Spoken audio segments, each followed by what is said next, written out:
Commander Brandt Moslener is a second-generation naval aviator and a 1988 graduate of Hopewell Valley Central High School. Growing up in Pennington, he played soccer, baseball, ran track and field, and earned his Eagle Scout with Boy Scout Troop 44.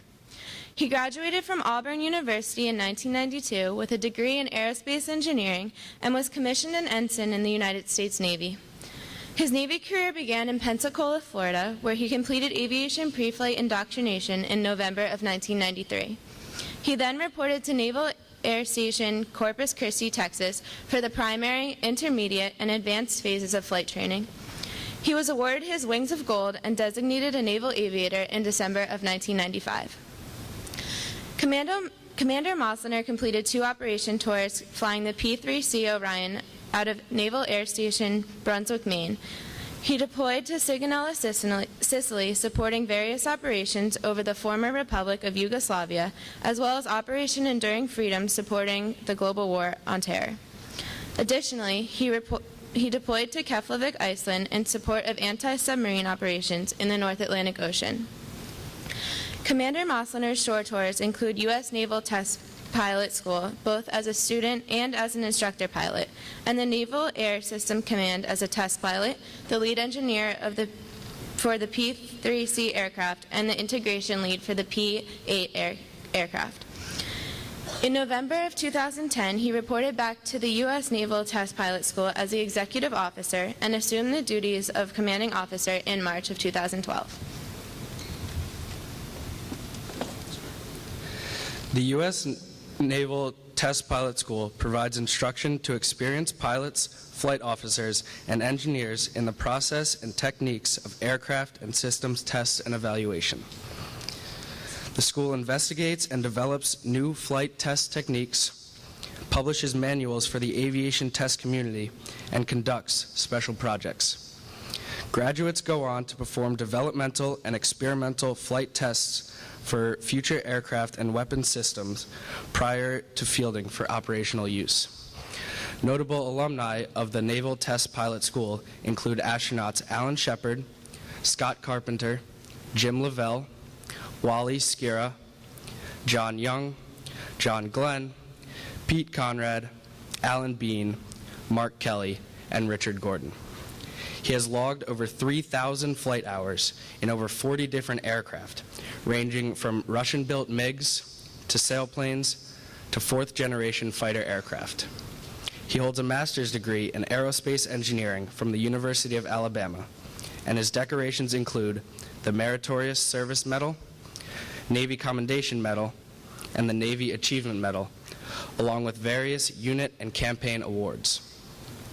He is married to the former Jennifer Taylor of Titusville, New Jersey, who is a 1987 graduate of Hopewell Valley Central High School. They have 2 wonderful daughters, Emily and Kate, and reside in Leonardtown, Maryland. Congratulations, Commander Brandt Moslener, on your induction into the Hopewell Valley Central High School Distinguished Graduates Hall of Fame.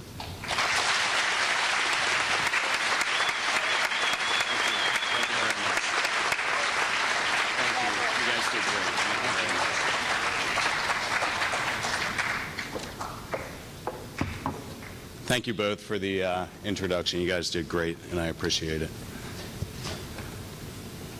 So I asked my 16-year-old daughter what I should talk to a group of high school students about, and all she gave me was, "Just don't be boring, Dad. They'll fall asleep."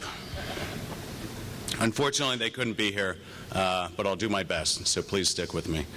I'd like to begin by thanking Mr. Dar and your fabulous staff for the outstanding hosting this morning and the coordination of today's events.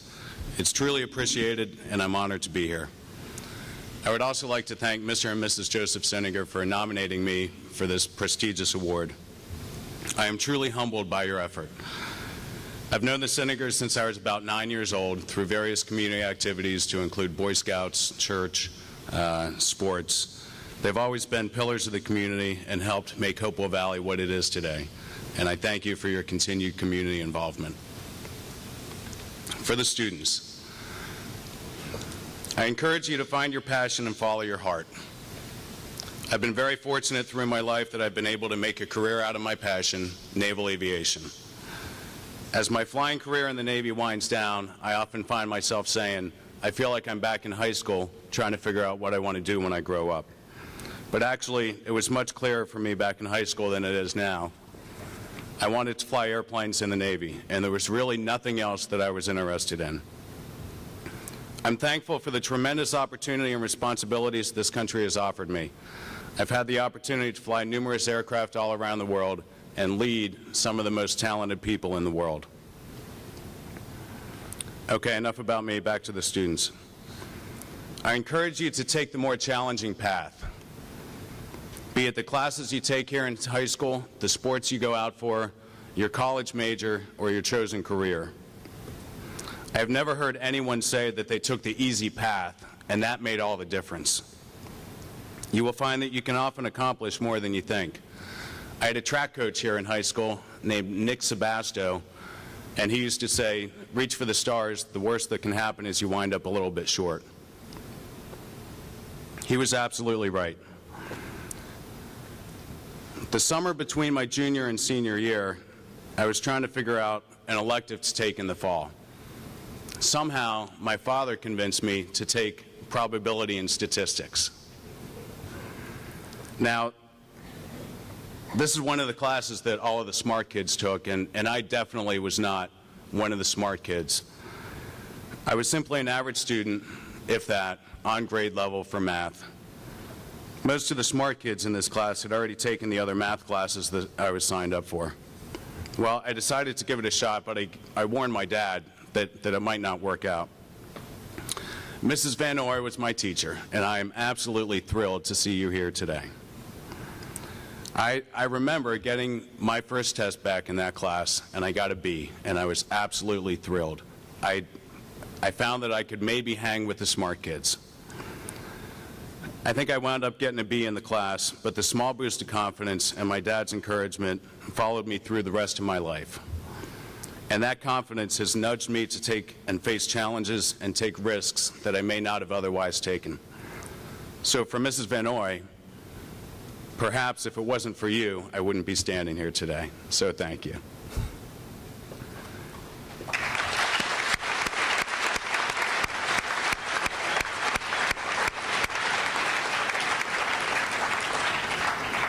My final piece of advice to the students is that you must, as you go through life, you must strive to maintain your integrity. We could have a long conversation about what integrity is and what it isn't. One of my favorite ways of thinking about it is it means doing the right thing when nobody is looking. I also like simply doing what you say you're going to do. Integrity is one of the few things in life that you have absolute control over. There are many things that you can't control. You can't control your looks. Perhaps you can't control the teachers that you get. You may think that you can control your parents, but you actually can't. But your integrity is absolutely yours to keep and yours to give away. You will be tempted throughout your life to compromise your integrity. You will undoubtedly face situations where you think you will benefit from doing something that you know is wrong. We see this every day in the media. Sports stars, politicians, public figures who have decided to give away their integrity for personal gain. It doesn't make it okay. These folks have lost credibility and respect, and it was their choice. In closing, I would like to thank my mother and father for their unwavering and continued support throughout my life. Unfortunately, my father passed away about a year ago, and I really wish he could be here today. Mom, thanks for driving me to soccer practice. Thanks for coming to my games. Thanks for being a den mom in Cub Scouts. And thanks for tossing the ball with me in the backyard when Dad was gone. Thanks for watching the kids so Jen and I can take a night out every now and then. And thanks for supporting our kids the same way you supported us. Finally, and most importantly, I'd like to thank my beautiful wife, Jennifer, for her tremendous support over the past 25 years. I was lucky enough to meet Jen in Mr. Riley's nonfiction class right down here at what was then the end of the 200 hall. I'm not sure if they're still numbered that way. They are. We've been together ever since. She's followed me through 7 moves up and down the East Coast. She held down the home front through multiple deployments, and she continues the heavy lifting when it comes to raising our 2 daughters. I love you, and thank you for your support.